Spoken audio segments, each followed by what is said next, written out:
The woman suddenly realized she was already dead, but she couldn't remember what happened before her death, and her soul was trapped in this train station. Whenever she tried to leave this place, she would be blocked by a barrier. Helpless, she could only wander around the station day after day until a year later. Lisa sat idly in the restaurant. At that moment, a panicked woman caught her attention, so Lisa sat across from the woman.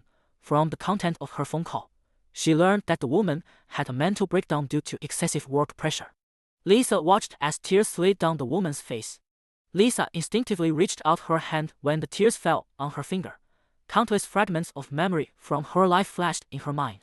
In that moment, she remembered all her memories from when she was alive, except she still couldn't remember how she died. Lisa was confused.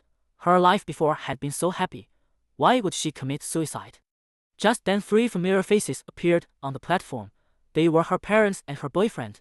Today was the first anniversary of Lisa's death, so her parents brought her boyfriend to lay flowers and mourn her. As they were leaving, Lisa instinctively ran forward, trying to keep them from going unexpectedly. A miracle happened. This time she could easily pass through the barrier, which meant she could finally leave the train station. She suspected the disappearance of the barrier must be related to her parents and boyfriend.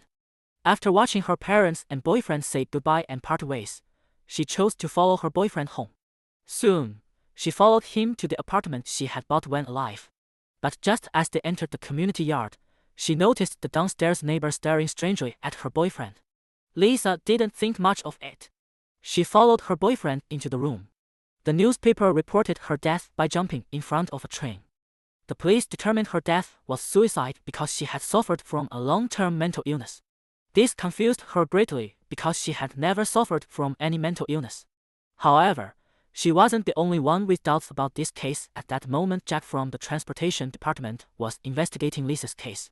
Although the police ultimately ruled Lisa's death of suicide, according to the records, Jack discovered Lisa hadn't left a suicide note before her death.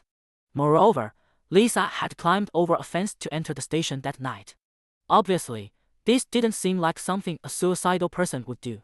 Jack stared at the station map, carefully observing. Finally, he found a breakthrough point in this case.